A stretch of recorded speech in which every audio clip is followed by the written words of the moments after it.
فاتح إلى روح سيدنا وحبيبنا شفينا رسول الله محمد بن عبد الله وعلى آله وأصحابه وأزواجه وذريته وأهل بيته أجمعين، خصوصا إلى روح سيدنا محمد بن عيسى المهاجر الفقير المقدم محمد بن علي وعلي وصحبه وفروعهم، وإلى حضرة النبي محمد صلى الله عليه وآله وسلم. الفاتحة. أعوذ بالله من الشيطان الرجيم. بسم الله الرحمن الرحيم. الحمد لله رب العالمين الرحمن الرحيم مالك يوم الدين. إياك نعبد وإياك نستعين. اهدنا الصراط المستقيم صراط الذين أنعمت عليهم غير المغضوب عليهم ولا الضالين. آمين. Assalamualaikum warahmatullahi wabarakatuh. Alhamdulillahi rabbil alamin. Allahumma salli wa sallim ala sayyidina Muhammadin al-fatih lima ughliq wal khatim lima sabaq nasiril haqq bil haqq wal hadi ila siratikal mustaqim wa ala alihi wa sahbihi haqqa qadrihi wa miqdarihi al-azim. Amma ba'da, subhanaka la ilma lana illa ma 'allamtana innaka antal alimul hakim. Rabbi ishrah li sadri wa yassir li amri wahlul 'uqdatam min lisani yafqahu qawli wa saddid lisani wa hdi qalbi bihaqqi sayyidina Muhammadin sallallahu alaihi wa alihi wa barik wasallam. Ya man huwa fi 'uluwi kain, ya man huwa fi fi'li hamid, ya man huwa fi majdihi matin. Allahumma akrimna bi nuril fahmi wa akhrijna min zulumatil wahmi warzuqna fahman nabiyyin wa hifdzal mursalin wa ilhama malaikatil muqarrabin. Rabbana zidna ilman wa fahma wa aqla akramal akramin bihaqqi sayyidina Muhammadin khatamil anbiya'i wal mursalin. Ya Rahman ya Rahim, wa sallallahu ala sayyidina Muhammadin wa ala alihi wa sahbihi wa barak wa salam. Alhamdulillahi rabbil alamin. Qala musannif rahimahullah wa radiyallahu ta'ala anhu wa wa nafa'ana bihi wa bi ulumihi wa amaddana bi asrarihi wa a'adana min barakatihi fi darain. Radiyallahu ankum. Risalatu An-Nabi Isa alaihi salam. Nubuwatu An-Nabi Isa alaihi salam. Ba'athallahu Isa alaihi salam nabiyya wa huwa fi hawali al-30 min umrih ba'da an talaqqa min rabbih al-wahya wa 'allamahu at-taurata wal-injila. Qala ta'ala wa yu'allimuhumul kitaba wal hikmata wat taurata wal injila wa rasula ila bani Israil. Sadaqallahul azim wa sadaqar rasulul karim. Alhamdulillah, puji syukur kehadirat Allah, salawat salam senantiasa tercurahkan kepada junjungan mulia Nabi tercinta Nabi Yuna Muhammad sallallahu alaihi wa alihi wasallam beserta seluruh sahabat beliau, kerabat beliau dan umat beliau yang senantiasa menegakkan ajaran beliau hingga akhir masa nanti. Kita sampai ke pembahasan Nabi Allah Isa alaihi salam. Nabi Isa sebagaimana yang dijelaskan oleh para sejarawan, Nabi yang paling akhir yang diutus oleh Allah dan setelahnya ditutup oleh Nabi Muhammad sallallahu alaihi wasallam. Di antara masa diutusnya Nabi Isa dengan Rasulullah sallallahu alaihi wasallam disebut dengan masa fatrah. Allah tidak mengutus lagi seorang Rasul, seorang Nabi di masa itu.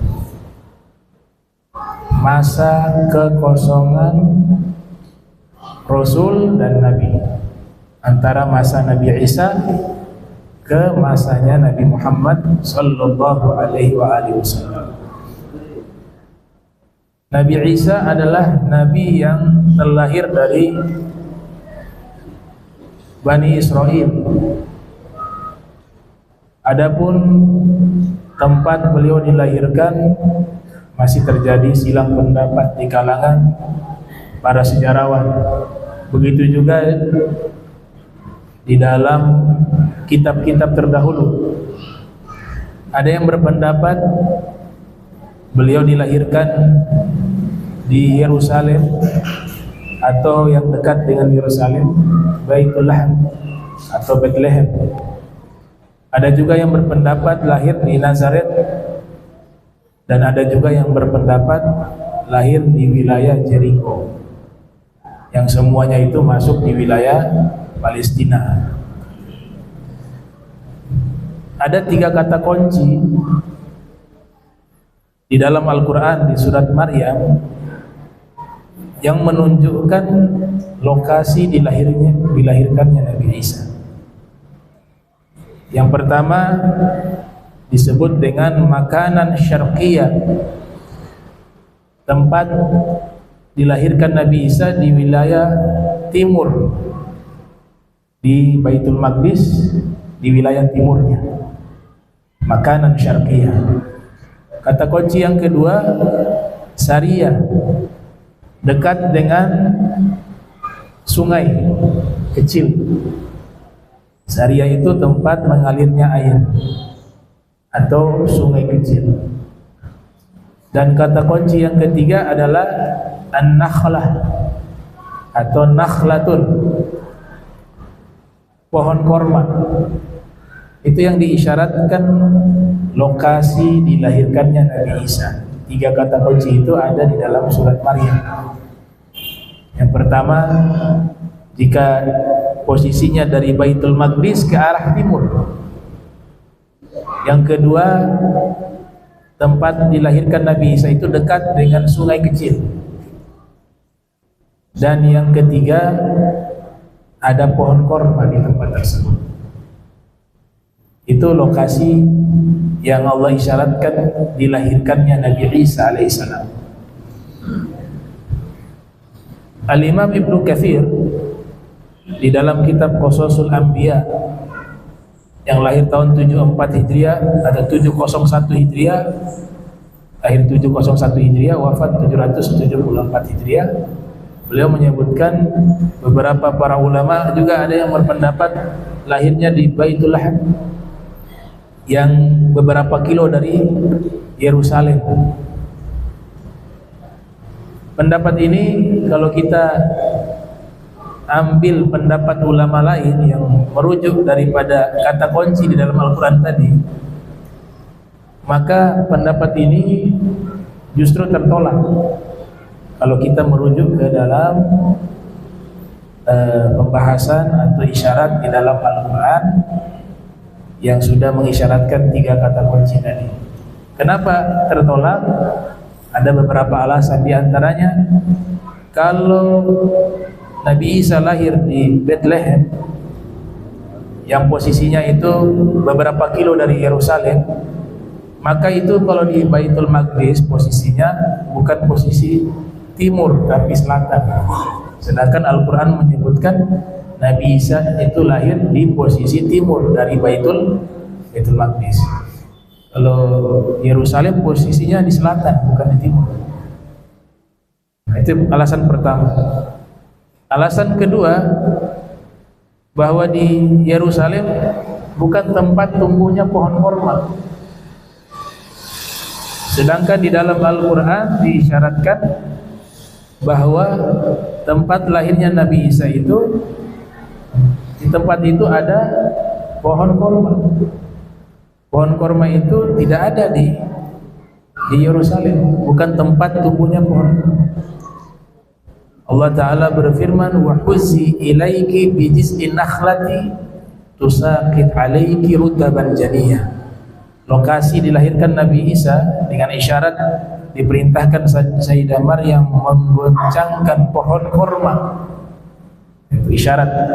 Ini ceritanya mau melahirkan, dan di tempat itulah dilahirkannya Nabi Isa. Allah katakan kepada Sayyidah Maryam, goncangkanlah satu batang pohon korma tersebut, akan jatuh kepadamu buah kurma yang masak. Berarti ada isyarat tempat lahir Nabi Isa itu ada pohon korma. Pohon korma yang ada bukan di Yerusalem. Pohon kurma yang paling banyak tumbuh di Palestina itu di Jericho. Kemudian tidak ada sungai di Bethlehem atau di Yerusalem. Dari lokasi Bethlehem itu tidak ada sungai. Justru ada sungai itu di wilayah Jericho. Dan yang ketiga, posisi Jericho itu berada dari sisi timur dari Baitul Maqdis sesuai dengan isyarat Al-Quran. Makanan syarqiyah dalam tafsir disebutkan dilahirkan di tempat yang posisinya arah timur jika ditarik dari Baitul Maqdis. Makanya saya lebih cenderung ke pendapat tersebut. Walaupun sejarawan silang pendapat tentang masalah tempat lahirnya Nabi Isa, tapi kecenderungan sesuai dengan fakta di dalam Al-Quran dengan 3 kata kunci tadi lebih kuat tempat dilahirkan Nabi Isa itu di wilayah Jericho. Adapun Nazaret itu pendapat kebanyakan dari ahli kitab. Begitu juga Baitulaham. Ya. Kemudian Nabi Isa dilahirkan tanggal berapa? Kalau Nasrani menyatakan 25 Desember. Dan tahun yang kita gunakan Masehi sudah berapa? 2024 atau 25? 25. Nah itu katanya hitungannya dari awal lahirnya Nabi Isa. Mereka sebut Yusha atau Yesus. Dibuat pertama kali oleh Kaisar Romawi, penetapan tahun Masehi. Makanya namanya Masehi, Al-Masih, Nabi Isa. Oleh Julius Caesar, Raja Romawi, yang menetapkan dan membuat tanggal Masehi tadi, atau dalam bahasa Arab Syamsiyah, karena mengikuti hitungan perputaran matahari. Itu oleh salah satu astronom asal Iskandaria, Mesir. Dia yang membuat perhitungan Masehi pertama kali di masa Kaisar Julius Caesar, ya, atau Caesar. Itu pun tidak bisa dipastikan apakah akurat tahun lahir tersebut, sebab tanggal saja masih menjadi polemik. Belum bisa dipastikan bahwa Nabi Isa lahir 25 Desember. Kalau kita merujuk ke referensi utama kita Al-Quran, Al-Quran juga sudah memberikan isyarat kira-kira di bulan apa beliau dilahirkan. Isyarat dari ayat tadi bahwa ada korma. Sayyidah Maryam melahirkan Nabi Isa kemudian memakan korma. Nah, kurma ini hanya bisa tumbuh di musim panas. Dia tidak tumbuh di musim dingin. Sedangkan Desember itu masuk musim dingin, musim salju kalau di beberapa negara yang ada saljunya. Musim panas di Palestina umumnya itu ada pada bulan Juni atau Agustus. Kalau kita merujuk dengan bulan Masehi, bukan di bulan Desember. Nah, sehingga tanggal itu pun belum bisa dipastikan. Sama seperti Nabi kita Muhammad sallallahu alaihi wasallam. 12 Rabiul Awal itu bukan kesepakatan, tapi pendapat yang dikuatkan. Karena ada pendapat Nabi lahir 9 Rabiul Awal, ada yang 8, ada yang 11 Rabiul Awal, bahkan ada yang berpendapat Nabi lahir di bulan suci Ramadan, sebagaimana yang dikutip oleh Al-Muhaddis Syekh Al-Amiri dalam kitab beliau Bahjatul Mahafil wa Bughyatul Amathil. Artinya kalau tanggal itu masih spekulasi pendapat, tapi yang 12 Rabiul Awal itu adalah pendapat yang dikuatkan, yang disepakati hari Senin Nabi lahir. Sebab Nabi sendiri yang mengatakan saya dilahirkan di hari Senin, tapi tanggal tidak disebutkan. Begitu juga tahun gajahnya. Ada yang mengatakan 40 hari setelah peristiwa pasukan bergajah dibinasakan oleh Allah yang dipimpin oleh Raja Abraha. Ada yang berpendapat selain daripada itu. Jadi kasusnya sama dengan Nabi Isa, ya. Hanya bedanya Nabi Muhammad SAW datanya lengkap, biografi beliau lengkap, terdata bahkan sebelum beliau lahir. Para sejarawan menceritakan kalau Nabi Isa itu ceritanya tidak begitu lengkap. Populernya riwayat yang kuat setelah beliau diangkat menjadi Nabi dan Rasul, disitulah biografi beliau mulai terdata secara lengkap. Itu kisaran umur 30 tahun, ya. Tapi dari masa anak-anak tidak terdata secara spesifik atau rinci. Kalau Nabi kita dengan rinci, sampai wafatnya beliau itu terdata dengan sangat lengkap. Baik. Nah, jadi tanggal juga masih belum bisa dipastikan tanggal berapa, ya, sehingga kalau ada yang mengatakan kita ikut mengucapkan selamat atas hari lahirnya Nabi Isa tanggal 25 Desember, sedangkan dia seorang muslim, nah itu belum bisa dipastikan tanggal itu tanggal lahir, dan tidak ada pendapat yang dikuatkan. Beda dengan 12 Rabiul Awal, itu dikuatkan oleh para ulama, ya, disebut dengan al-qaul al-murajjah, ucapan atau pendapat yang dikuatkan. Allah Subhanahu wa taala mengutus Nabi Isa alaihissalam sebagai seorang nabi di kisaran usia 30 tahun dari umurnya. Di usia 30 tahun beliau diangkat menjadi seorang nabi, seorang rasul, dan di usia 33 tahun beliau diangkat ke langit. Jadi dakwanya hanya 3 tahun. Kalau Rasulullah dakwanya puluhan tahun. Ya, dari usia 40 tahun sudah diperintahkan untuk berdakwah sampai usia 63 tahun beliau wafat. Nah, dalam kitab Nawadir dikatakan waktu beliau di usia anak-anak memang sudah nampak tanda-tanda kenabian, ya. Seperti baru lahir sudah bisa berbicara, ya, kemarin itu. Ya. Ausoni bisolati wa zakati ma dumtu hayya ila akhir ayat. Itu tanda-tanda kenabian. Baru lahir sudah bisa menyatakan wasiat bahwa Allah wasiatkan padaku untuk sholat dan zakat selama saya hidup dan berbakti kepada ibu saya. Yang sebelumnya beliau mengatakan Allah berikan kepada saya kitab suci. Beliau dibawa ke semacam madrasah di usia anak-anak untuk diajarkan baca tulis. Nah, konsepnya para nabi, semua para nabi itu tidak boleh berguru kepada manusia biasa. Semua para nabi demikian. Karena tidak ada yang seimbang secara pangkat. Gimana orang biasa ngajarnya seorang nabi? Sehingga ilmu yang mereka raih bisa dikatakan dalam bahasa Al-Quran namanya ilmu laduni, ilmu yang langsung Allah berikan kepada mereka tanpa proses belajar. Nah, makanya Nabi Isa waktu dibawa ke sekolah di zaman itu, ini gurunya baru buka itu lembaran tulisan, mau memperkenalkan huruf-huruf yang ada di zaman mereka.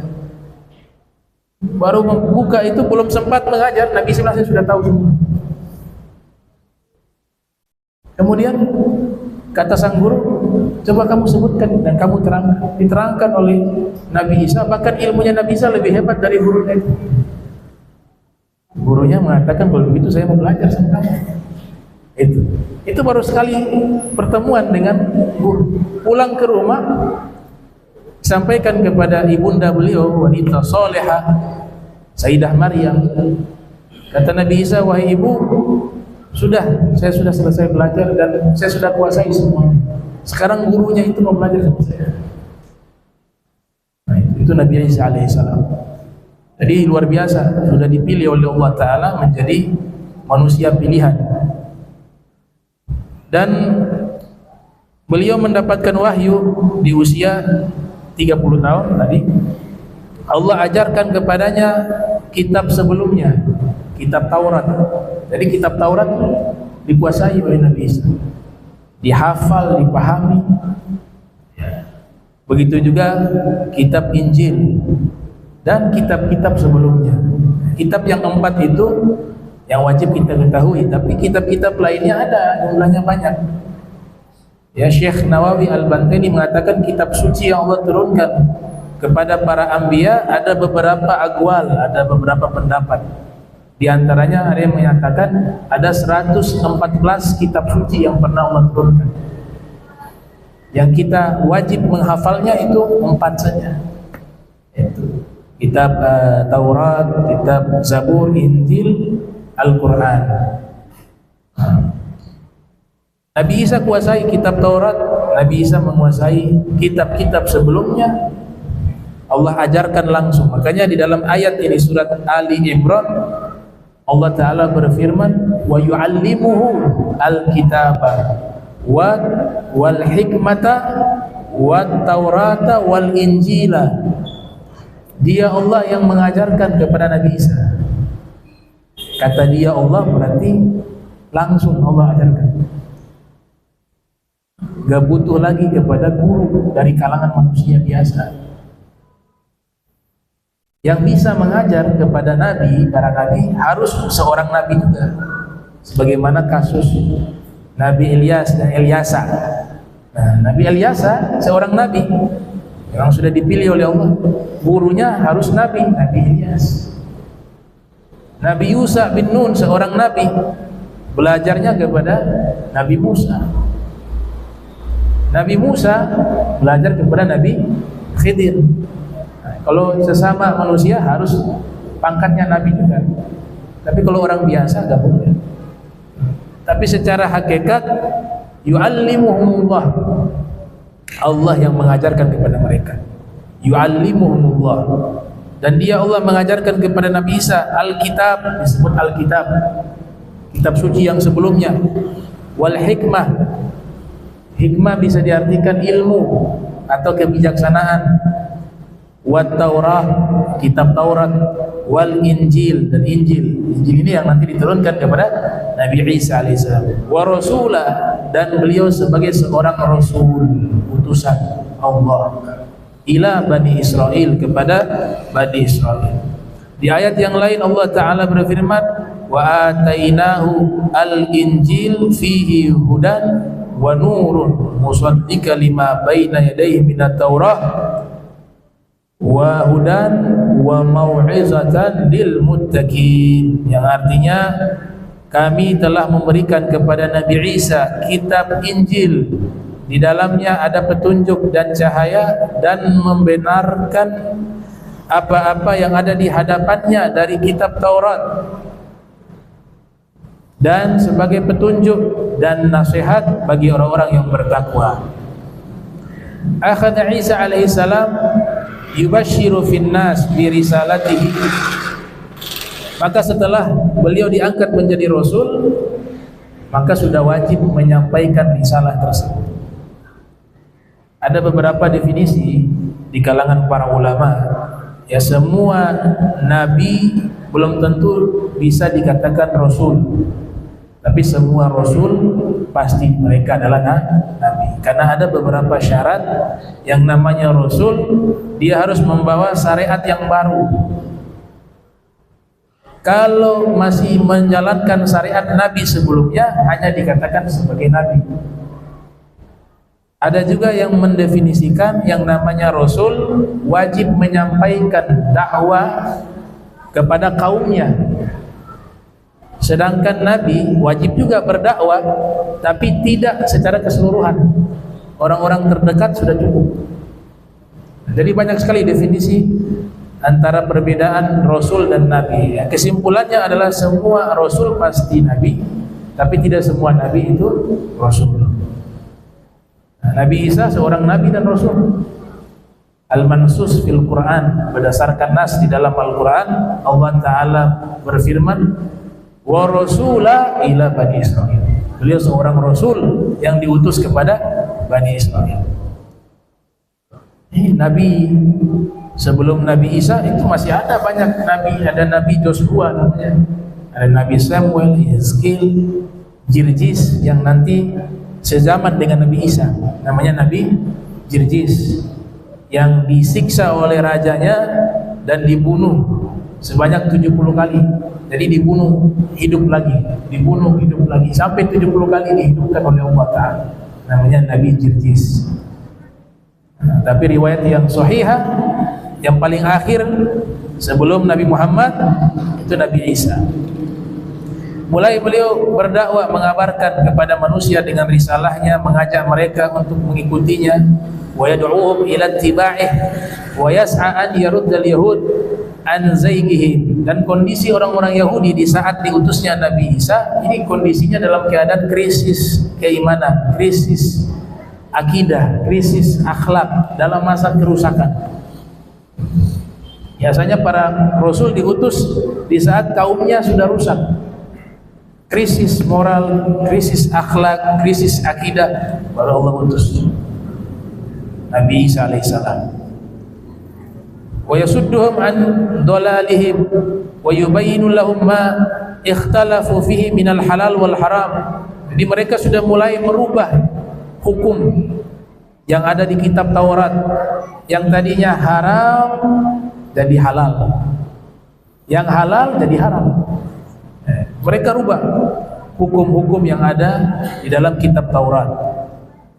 Walamma jaa Isa bil bayyinati qala qad ji'takum bil hikmah qad ji'tukum, ya. Walamma jaa Isa bil bayyinati, tatkala Nabi Isa datang membawa bukti-bukti, maka Nabi Isa berkata, sungguh aku datang kepada kalian, qad ji'tukum bil hikmah, dengan hikmah, wa li ubayyina lakum ba'dal ladzina takhtalifuna fihi, dan aku akan menjelaskan kepada kalian sebagian yang kalian perselisihkan di dalam hukum tersebut. Jadi Nabi Isa mengoreksi kembali hukum-hukum yang sudah diotak-atik oleh Bani Israel. Hukum sebelumnya itu hukum dari Nabi Musa, kitab Taurat. Kalau kitab Zabur bukan kitab yang isinya hukum, isinya nasihat. Tapi Taurat dan Injil ada hukum di situ. Makanya kalau kita baca surat Al-Baqarah, di situ ada kisah orang membunuh seseorang. Singkat daripada cerita, disuruh cari sapi. Nanti sapi itu disembelih, ambil bagian tubuh sapi tersebut, dipukulkan kepada orang yang dibunuh tadi, yang sudah mati. Ketika dipukul, dia hidup kembali. Kemudian dia menyebutkan nama-nama pelaku pembunuhnya. Ada 2 orang, ternyata sepupunya. Ya. Setelah itu mati lagi. Maka Nabi Musa menetapkan hukum kepada 2 orang tersebut, tidak dapat warisan karena mereka membunuh, tujuannya untuk mendapatkan warisan. Gak ada warisan bagi orang yang membunuh. Kemudian yang kedua, kutila. Kedua-duanya dihukum kisos, dihukum mati.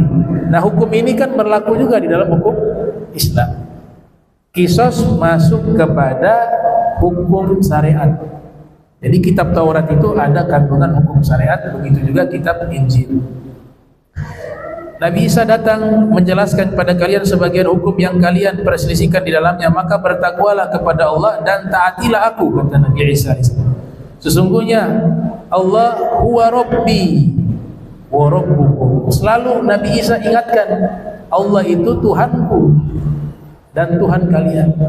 Karena memang Nabi Isa ini di masa beliau, baik orang-orang yang beriman kepada Nabi Isa ini, mereka sudah mulai mengkultuskan. Apalagi kelahiran beliau saja sudah heboh waktu itu. Lahir tanpa bapak, sehingga beberapa ulama dari kalangan agama yang lain itu menyatakan bahwa Nabi Isa terlahir dari hubungan biologis antara Tuhan dengan Maryam. Nah, itu nauzubillah min dzalik. Jadi memang terlahir secara biologis dari Tuhan dengan Maryam. Nah, kita di dalam agama Islam, Allah Ta'ala menurunkan ayat khusus membantah hal itu. Dan Nabi Isa selalu mengingatkan bahwa saya bukan Tuhan. Ya, istilah yang mereka gunakan kan Ibnullah. Ibnullah itu artinya anak Allah.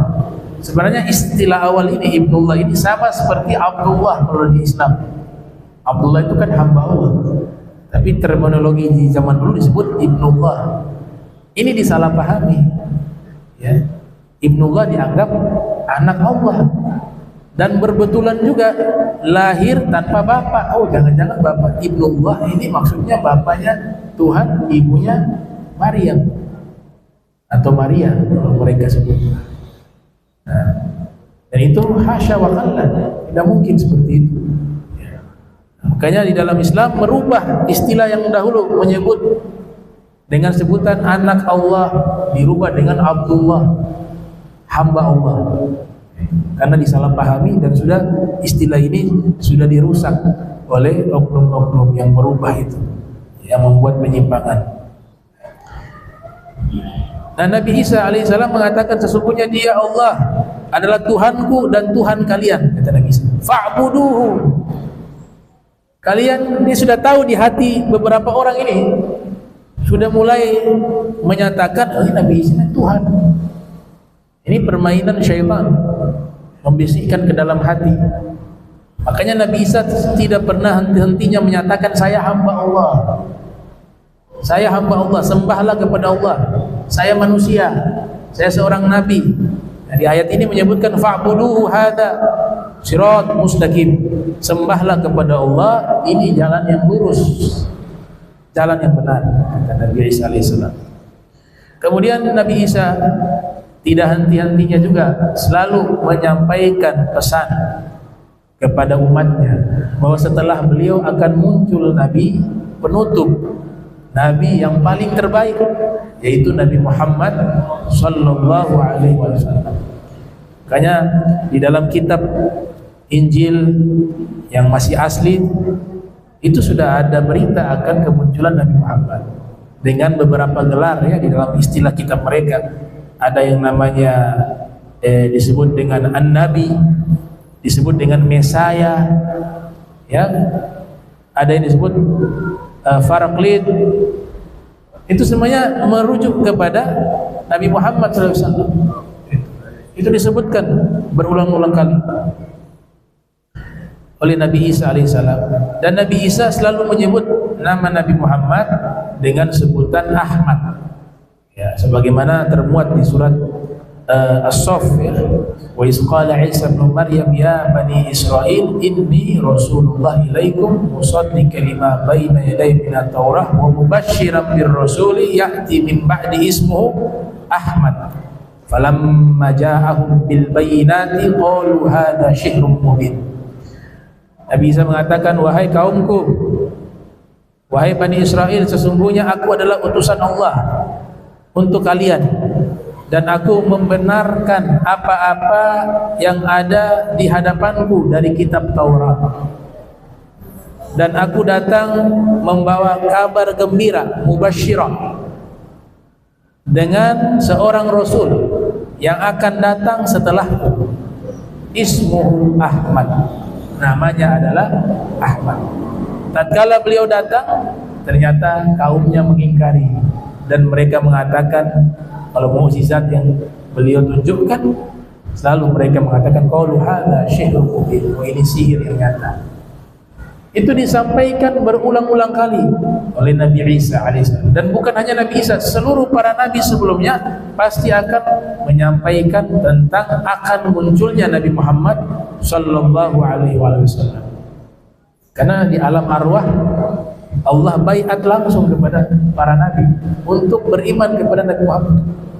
Itu di alam arwah. Semua para nabi di alam arwah sudah menyatakan kesetiaan, keimanan, kepatuhan kepada Nabi Muhammad sallallahu alaihi wasallam. Karena beliau sayyidul anbiya wal mursalin, pemimpin para nabi, pemimpin para rasul. Itu disimbolkan dengan peristiwa Isra, di mana Nabi menjadi imam salat, sedangkan makmumnya adalah seluruh para nabi dan malaikat dan arwah kaum solihin. Mereka semua hadir menjadi makmum. imamnya Nabi Muhammad sallallahu alaihi wasallam. Wa kana Isa, Nabi Isa selalu menyebut nama Nabi Muhammad kepada kaumnya. Akhirnya banyak daripada kaumnya itu sudah mengenal Nabi Muhammad sallallahu alaihi wasallam. Bahkan setiap terjadi peperangan setelah masa itu, ini sudah terparti di dalam akal dan hati orang-orang Yahudi tentang sosok Nabi Muhammad. Mereka kalau berperang selalu tawasul dengan nama Nabi Muhammad. Ya Allah, ya, dengan bahasa Indonesia, kami menjadikan wasilah Nabi yang akan muncul di akhir zaman, tolong dengan pangkat beliau menangkan kami. Itu kebiasaan orang Yahudi.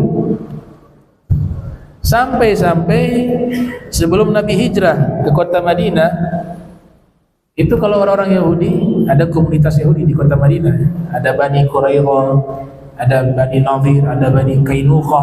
Ini orang-orang Yahudi yang mukim di kota Madinah. Sebelum hijrahnya Nabi, mereka sudah ada. Kalau konflik dengan orang Madinah ini kan tidak ikut agama Yahudi. Tapi orang Madinah sebelum mengenal Nabi, mereka sudah kenal Nabi. Karena tiap kali kalau konflik dengan orang Yahudi selalu sebut nama Nabi Muhammad SAW. Ya Allah, menangkan kami dengan Nabi akhir zaman. Ada yang sebut namanya Ahmad, begini-begini. Ini orang Madinah tiap hari dengar kalau ada konflik. Siapa sih Ahmad? Makanya ketika mereka pergi ke Makkah, Nabi memperkenalkan diri. Saya adalah Nabi Muhammad. Ini yang biasa disebut oleh orang Yahudi. Kalau begitu kita beriman terlebih dahulu sebelum mereka. Hanya berimanlah orang-orang Ansor, orang Madinah. Jadi populer sekali Nabi Muhammad sallallahu alaihi wasallam. Bahkan di dalam tafsir dalam ayat Al-Qur'an, itu orang-orang Yahudi lebih mengenal Nabi Muhammad dibanding anak mereka sendiri. Karena tertulis lengkap di kitab-kitab suci mereka tentang figur Nabi kita Muhammad sallallahu alaihi wasallam. Di masa Nabi Isa ada tantangan juga. Ketika Nabi Isa diutus di tengah-tengah kaumnya, yaitu apa? Penyimpangan tentang masalah hari kiamat. Jadi hari kiamat ini juga selalu disampaikan oleh semua para nabi. Hari kiamat kan hari yang dahsyat. Ya, bahkan Nabi pernah mengatakan, di saat saya lahir dengan waktu terjadi hari kiamat seperti jari telunjuk dengan jari tengah. Itu sangat dekat. Tapi karena ini peristiwa yang maha dahsyat, ya walaupun dekat di masa Nabi itu, kita masih merasakan itu waktu yang panjang. Para ulama mengatakan tanda hari kiamat yang paling awal, adalah kelahiran Nabi Muhammad SAW. Itu paling awal. Dalam kitab Daqaiqul Akhbar dikatakan sebelum Nabi Muhammad lahir, malaikat yang ditugaskan meniup sangkakala, malaikat apa? Israfil. Itu sangkakalanya masih belum diletakkan di mulut. Tapi waktu Nabi lahir, Allah perintahkan untuk sudah standby di mulut. Ini posisinya lagi begini. Tinggal Allah katakan infakh, tiuplah, ditiup, hancur semua di alam semesta. Karena alam semesta berada di dalam sangkakala itu yang maha besar ini. Di malaikat pusat trompet itu alam semesta di dalam. Makanya kita dilarang berpikir tentang Allah. Wujud Allah bagaimana? Kita dilarang. Yang larang Nabi. Ya, tafakkaru fi ayatillah wala tafakkaru fi dzatillah. Kalian silakan tafakur tentang penciptaan makhluk, tapi jangan pernah berpikir tentang wujudnya Allah, karena akal kalian tidak akan mampu. Dari sini kita bisa paham, malaikat saja kita gak mampu. Bagaimana sosok malaikat Israfil yang sangkakalanya itu di dalamnya ada alam semesta. Dia punya sangkakala besarnya seperti apa? Dan kalau sangkakalanya sebesar itu, malaikatnya besarnya seperti apa? Gak bisa dipikirkan. Jadi malaikat sendiri kita gak mampu memikirkan. Malaikat, apalagi yang maha agung, yang maha suci, yang maha besar, Allah Subhanahu wa ta'ala Jalla Jalaluhu. Nanti diperintahkan, ditiup, hancur, binasa. Nah, penyimpangan yang terjadi di masa Nabi Isa, yaitu ada kelompok yang sudah merubah ajaran kitab Taurat, yaitu mereka mengingkari hari kiamat. Jadi hari akhir itu tidak ada.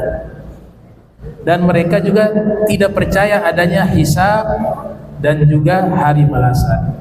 Itu kelompok sesat yang ada.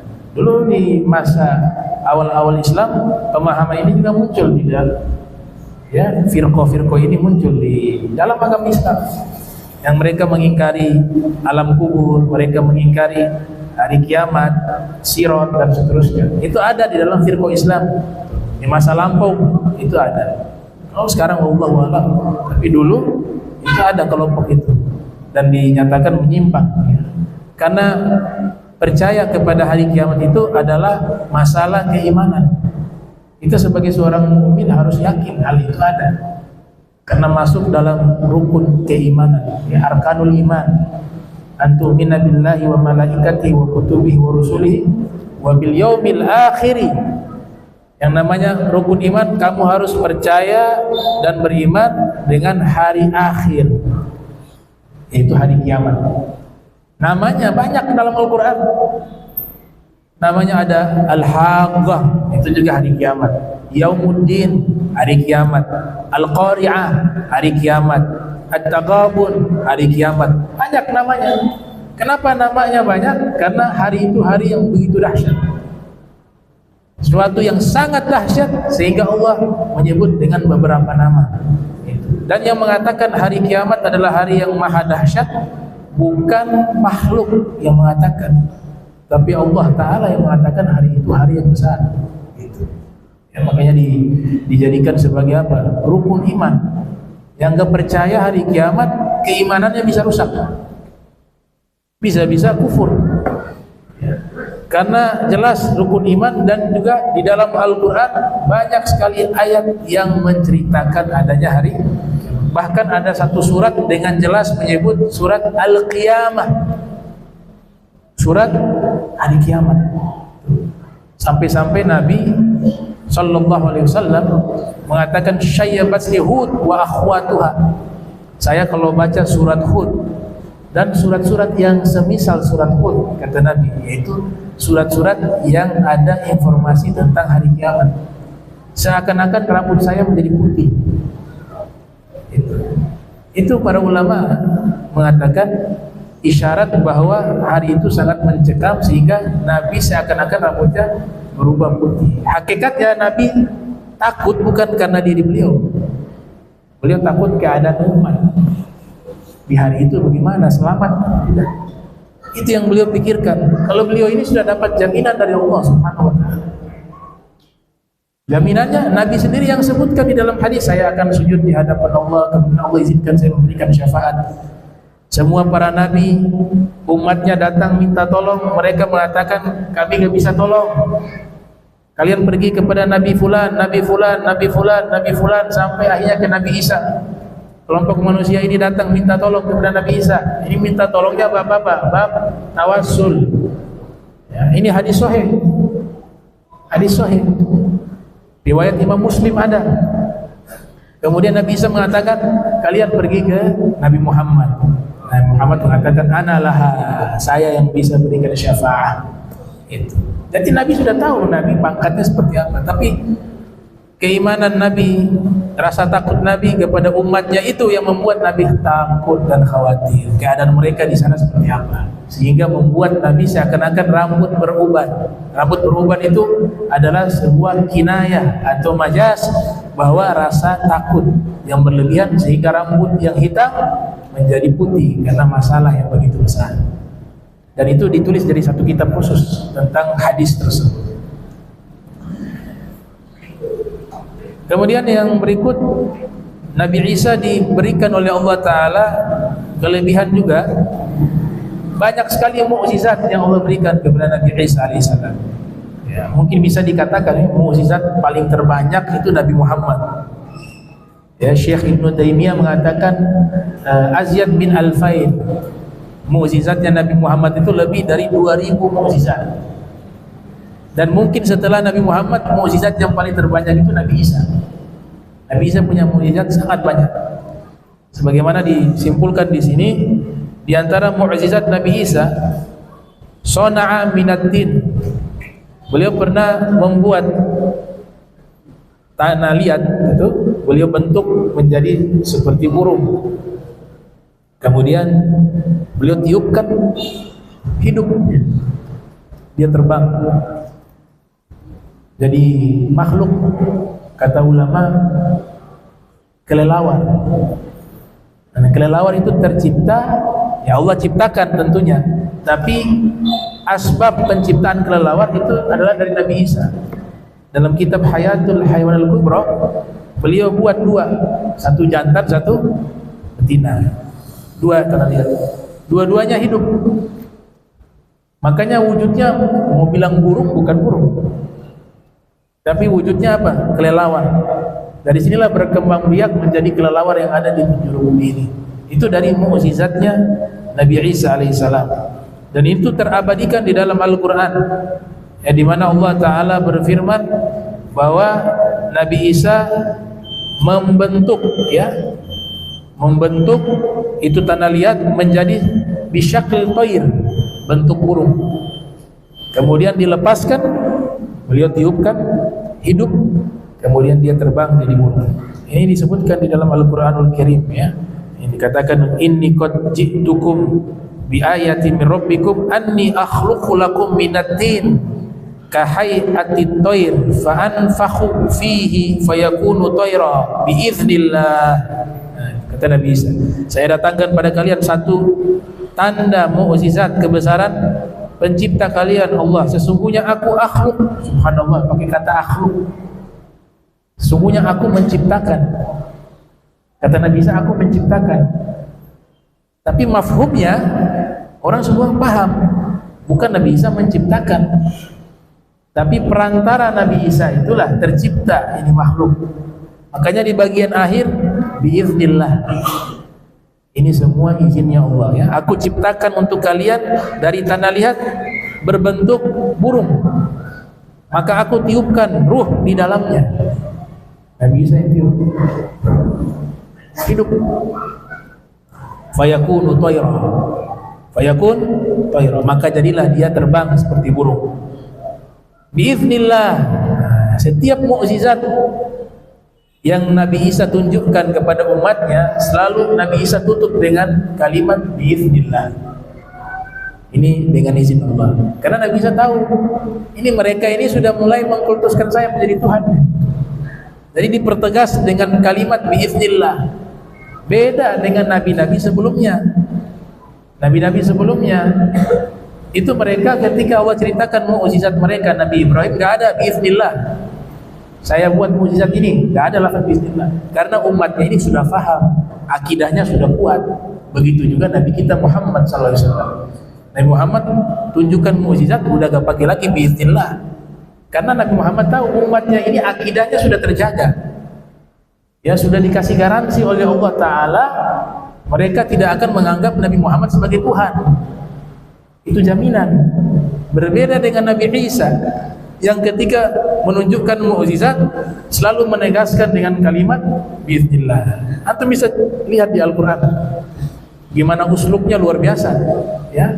Nabi Ibrahim mukjizatnya diceritakan dalam Al-Quran, tidak pernah Nabi Ibrahim mengatakan biiznillah.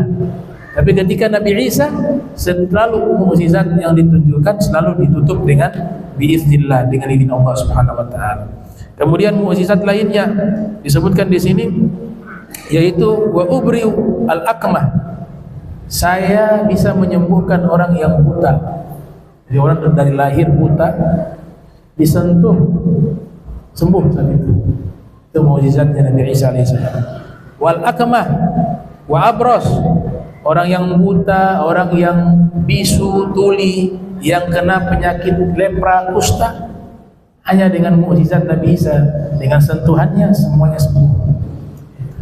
Ini kenapa berbicara mukjizatnya Nabi Isa kebanyakan membahas masalah penyakit, ya, menghidupkan orang mati, dihidupkan, hidup dengan izin Allah. Orang penyakit kusta, Dengan mukjizat Nabi Isa sembuh. Orang yang mata buta bisa melihat lagi, yang tuli, yang bisu bisa sembuh, dan penyakit-penyakit lainnya. Kenapa? Mukjizatnya Nabi Isa lebih banyak dalam masalah kesehatan dan penyakit. Karena di zaman Nabi Isa itu lagi populer masalah kedokteran. Kalau zaman Nabi Musa populernya zaman sihir. Makanya mukjizat Nabi Musa lebih banyak membahas atau ditunjukkan berkaitan dengan masalah sihir, tongkat menjadi ular dan seterusnya. Kalau di masa Nabi Muhammad sallallahu alaihi wasallam, mukjizat beliau cenderung di dalam masalah kesastraan bahasa Arab. Karena di zaman Nabi Muhammad yang populer pada waktu itu adalah masalah apa? Syair. Makanya mukjizatnya harus membantah ini syair-syair. Di zaman Nabi Isa masalah kedokteran, maka mukjizatnya berkaitan dengan masalah penyakit dan kesehatan dan kedokteran. Jadi disesuaikan dengan kondisi. Nabi Nuh di masanya lagi ramai tukang pahat, tukang kayu. Makanya Nabi Nuh membuat kapal dari kayu, punya keahlian di dalam membuat kapal. Jadi selalu Allah Ta'ala sesuaikan dengan zaman. Dihidupkan orang-orang yang mati, disebut di sini. Yang buta dihidupkan. Ya, jadi sembuhkan penglihatannya. Yang mati dihidupkan. Wahil mauta, dan aku hidupkan orang-orang yang mati. Al mauta itu bentuk jamak dari mayyit. Jadi Nabi Isa bukan hidupkan satu orang saja, tapi banyak orang itu dihidupkan oleh Nabi Isa alaihissalam. Biiznillah, kata Nabi Isa, dengan izin Allah Subhanahu wa Ta'ala. Dan mukjizat-mukjizat lainnya beliau bisa tahu. Ya, ini Allah katakan mukjizat ada di surat Ali Imran, mulai dari ayat 49 sampai 50. Itu cerita tentang mukjizat Nabi Isa. Nabi Isa punya mukjizat lainnya, yaitu unabbiukum bima ta'kulun. Aku bisa kabarkan kepada kalian tadi makan apa. Itu Nabi Isa bisa tahu tuh. Tadi makan siangnya apa, diceritakan. Tadi kamu makan ini. Bahkan yang makanan yang kamu simpan dalam rumah, saya bisa kabarkan kepada Nabi Isa. Wama, dan yang apa-apa yang kalian simpan fi buyutikum, di dalam rumah kalian. Inna fi dzalika laayah lakum in kuntum mu'minin. Sesungguhnya itu semua adalah tanda-tanda kebesaran Allah Subhanahu wa taala. Mukjizat lainnya itu di surat Al-Maidah. Jadi murid-muridnya beliau yang sudah beriman kepada beliau minta bukti lagi, lebih menguatkan keimanan mereka. Wahai Nabi Isa, tolong minta sama Allah turunkan makanan dari langit. Itu permintaannya. Tapi beda dengan murid-muridnya Nabi Muhammad SAW. Gak ada yang pernah begitu. Wahai Nabi Muhammad, tolong minta makan. Mereka diam semua di hadapan Nabi Muhammad SAW. Saking patuhnya. Sehingga dikatakan ada di antara mereka hidup bertahun-tahun dengan Nabi Muhammad, jangankan berbicara, dia ingin bertanya kepada Nabi, itu disimpan selama 2 tahun. Hari ini mau bertanya, ketemu Nabi, takut. Karena wibawa Nabi begitu luar biasa. Dan mereka sangat menghormati Nabi Muhammad SAW. Besok begitu seterusnya, sampai 2 tahun baru bisa bertanya. Ada para sahabat itu, antum bisa lihat di kitab-kitab syama'il, kitab-kitab yang menerangkan sifat-sifat Nabi Muhammad sallallahu alaihi wasallam. Ditanya kepada mereka, kalian kan pernah hidup bersama Nabi setelah wafatnya Nabi. Para tabi'in bertanya, tolong siflana, deskripsikan, sifati kepada kami bagaimana sih fisiknya Nabi Muhammad. Mereka mengatakan apa? Kami gak bisa sifati. Kenapa? Karena selama kami hidup bersama Nabi, kami gak berani melihat wajahnya. Menatap wajahnya kami gak berani. Jadi selama hidup bersama Nabi, kalian gak bisa melihat. Kalaupun melihat hanya beberapa detik, kami menundukkan pandangan. Karena kami tidak mampu melihat begitu wibawahnya Nabi Muhammad, dan begitu indahnya, begitu tampannya figur Nabi Muhammad sallallahu alaihi wasallam. Hal haibatul jalaliyah, dikasih haibah, wibawa yang sangat agung. Itu makanya jangankan mau minta apa-apa, mau lihat saja gak berani. Tapi Nabi Isa diminta macam-macam, sama kayak Nabi Musa. Minta lihat Tuhan lah, minta makanan dari surga. Nah, Nabi Isa diminta, tolong minta Maidah namanya, hidangan makanan dari langit, dari surga, untuk diturunkan kepada kami, agar kami bertambah yakin kepadamu. Nabi Isa mengiyakan, mereka dimanjakan dengan mukjizat. Ya. Dan ini terabadikan di surat Al-Maidah, yang artinya di sini, ya mereka mengatakan, wahai Nabi Isa, mintalah kepada Allah makanan dari surga yang diturunkan dari langit. Kemudian Nabi Isa mengatakan, Allahumma Rabbana anzil alaina ma'idatan minas sama'i takunu lana 'idan li awwalina wa akhirina wa ayatan minka warzuqna wa anta khairur raziqin. Yang artinya, wahai pencipta kami Allah, turunkanlah kepada kami hidangan makanan dari langit agar dijadikan hari raya bagi kami, dan juga hari raya bagi orang-orang awal kami dan orang-orang yang akhir kami, dan juga sebagai bukti darimu, dan berikanlah rizki kepada kami, engkau sebaik-baiknya pemberi rizki. Tidak lama itu makanan turun dari langit tuh, dibawa sama malaikat. Setelah dibawa, disaksikan oleh kaumnya yang meminta tadi. Kata Nabi Isa, ayo silakan makan.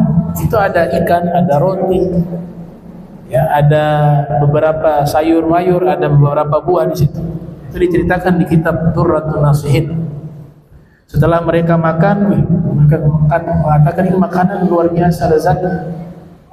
Kami belum pernah merasakan makanan seenak ini. Kata Nabi Isa, ini dari surga, Allah turunkan khusus untuk kalian. Selesai makan, ikan yang tersisa itu, kitab Durratun Nasihin, ya, sudah sisa tulang. Mereka masih minta lagi, wahai Nabi Isa, tolong tunjukkan mukjizat lagi. Kata Nabi Isa, tadi sudah, kalian sudah minta makanan dari surga, saya sudah minta sama Allah, masih minta lagi? Iya, kami minta ikan ini yang tulang ini kau hidupkan lagi. Marah Nabi Isa. Waktu Nabi Isa marah, Nabi Isa teriak kepada ikan yang sudah sisa tulang tadi. Ikan itu langsung jadi makhluk khinzir. Jadi apa? Jadi babi. Wagal ba'dul ulama, awal munculnya babi adalah di saat Nabi Isa murka itu. Jadi semua tulang-tulang ikan itu berubah jadi khinzir. Itu. Nah, saat itulah diharamkan khinzir sampai hari kiamat oleh Nabi Isa. Ini kitab Durratun Nasihin adalah kitab tentang kisah-kisah.